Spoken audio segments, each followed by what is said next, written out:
இப்போ ஆபீஸ் எப்படா போகுது?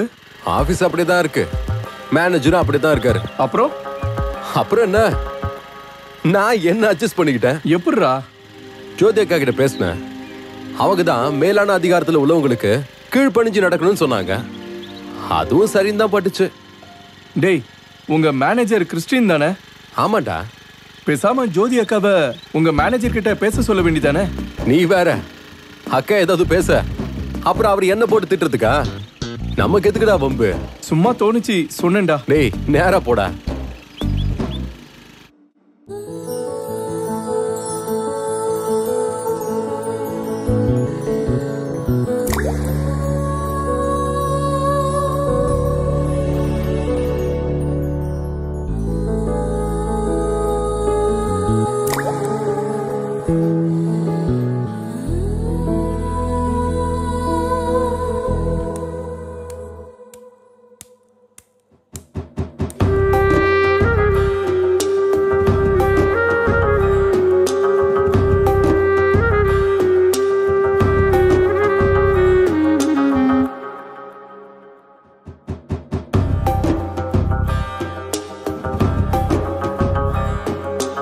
என்னம்மா ஒரே ஆன்லைன் கவரா இருக்கு? ஆமாங்க, சாரி ஆஃபர் கொடுத்திருக்காங்க, அதான் ஆர்டர் பண்ணிட்டு இருக்கேன். இப்ப டெய்லி கவரே தான் பாத்துட்டு இருக்கேன். ஃபெஸ்டிவல் ஆஃபர் போட்டிருக்காங்க, அதான்.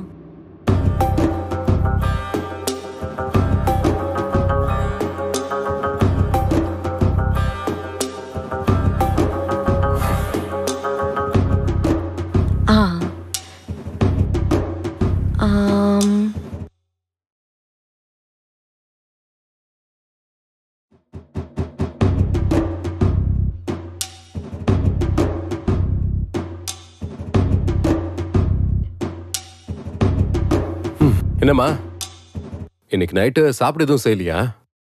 இல்லங்க. ஏமா அப்ப இன்னைக்கு நைட் பட்னியா?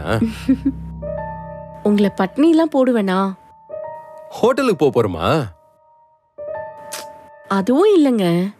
அப்போ ஃபங்க்ஷன் எதுவும் இருக்கா? எனக்கு தெரிஞ்சு அப்படி எதுவும் இல்லையே. எனக்கு தெரிஞ்சு அப்படி இல்ல. அப்போ என்னதாமா செய்ய போற? ஜொமேட்டோல ஆர்டர் பண்ணிருக்கேன். ஆர்டர் பண்ணிருக்கியா? எதுக்குமா? சும்மா தாங்க, ஆஃபர் போட்டிருந்தான், அதனால ஆர்டர் பண்ணேன். என்னம்மா அவனும் நம்ம வீட்டு பக்கத்துல இருக்கிற ஹோட்டல்ல தானே வாங்கிட்டு வருவா? ஆமா. என்னம்மா நீ, நாம நடந்து போனாலே ஹோட்டல் வந்துரும், அதுக்கு போய் ஆர்டர் பண்ணிட்டு இருக்க? நாம சாப்பிட்டு வர பில்லை விட 500 ரூபாய் கூட தானே வரும். கூட இருந்தா என்ன, உங்களுக்கு வீட்டுக்கு சாப்பாடு வருதுல்ல. வர வர நீ ஆன்லைன் பொருட்கள் மேல ரொம்ப மோகத்துல இருக்க. அப்படிலாம் இல்லங்க. Hello madam, food delivery madam. உங்க வீட்டுக்கு வெளியில தான் நிக்கிறேன். சார் ஒரு நிமிஷம் சார். எங்க நம்ம வீட்டு வாசல்ல தான் நிக்கிறாங்களாம், போய் வாங்கிட்டு வாங்களேன்.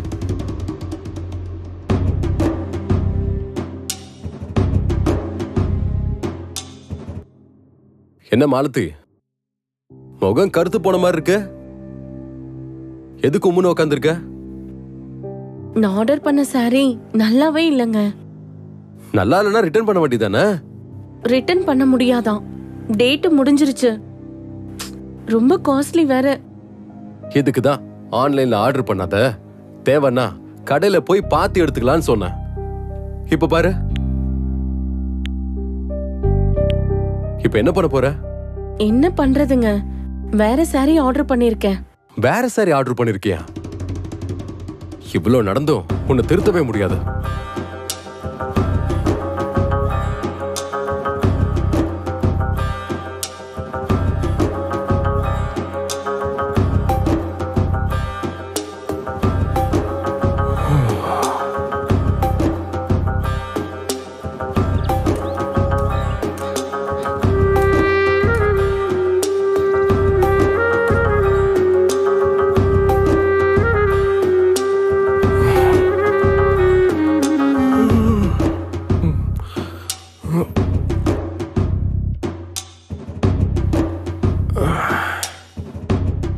என்னம்மா இந்த ராத்திரிலயும் போனா? பேசாம படுமா. ம். ம்.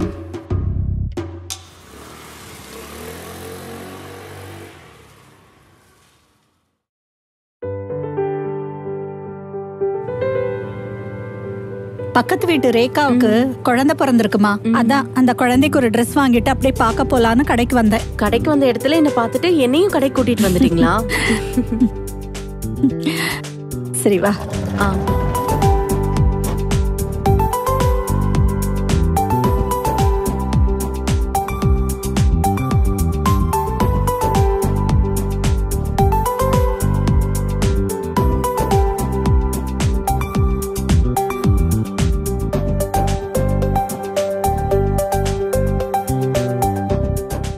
நாளை இப்ப கடைக்கே வரதில்லக்கா. ஏமா செலவு குறைச்சிட்டியான்னு? இல்லக்கா, எல்லாமே ஆன்லைன் தான். எல்லாமே ஆன்லைனா? ஆமாக்கா, ஏன்னா அதில் தான் நமக்கு நிறைய வெரைட்டி கிடைக்கும். புது கலெக்ஷன் காட்டுங்க. பெண் குழந்தைங்களுக்கு.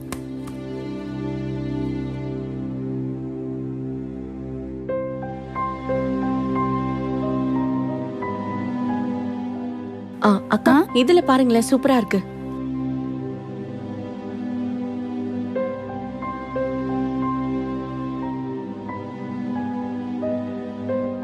அக்கா, இது பாருங்க.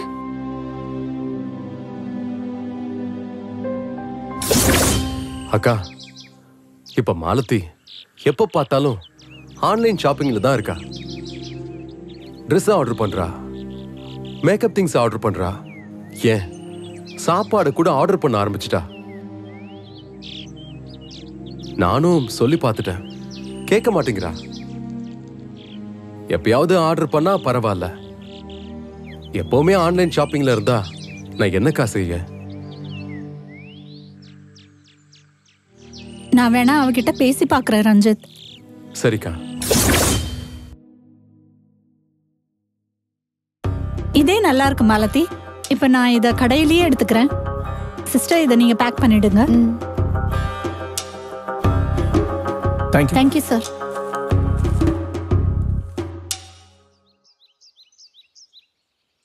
என்னக்கா இங்க கூட்டிட்டு வந்திருக்கீங்க? மாலதி, இன்னைக்கு நிறைய பேர் மொபைல் போன் அடிக்ஷன்ல பாதிக்கப்பட்டிருக்காங்க. அதுல ஒவ்வொருத்தரும் ஒவ்வொரு விதமா பாதிக்கப்பட்டிருக்காங்க.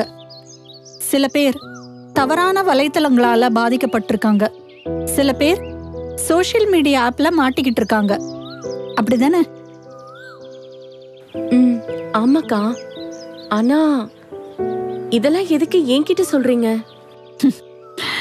சில பேர் ஆன்லைன் ஷாப்பிங்ல மாட்டிக்கிட்டு இருக்காங்க. உண்மைதானே?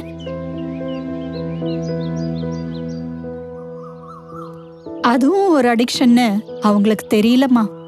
அக்கா, நீங்க என்ன தானே சொல்றீங்க? உன்னை மட்டும் இல்லம்மா, பாதிக்கப்பட்ட எல்லாரையும் சேர்த்துதான் சொல்றேன். மாலதி, மத்த விஷயத்துல அடிமைப்பட்டா அது அவங்கள மட்டும் தான் பாதிக்கும்.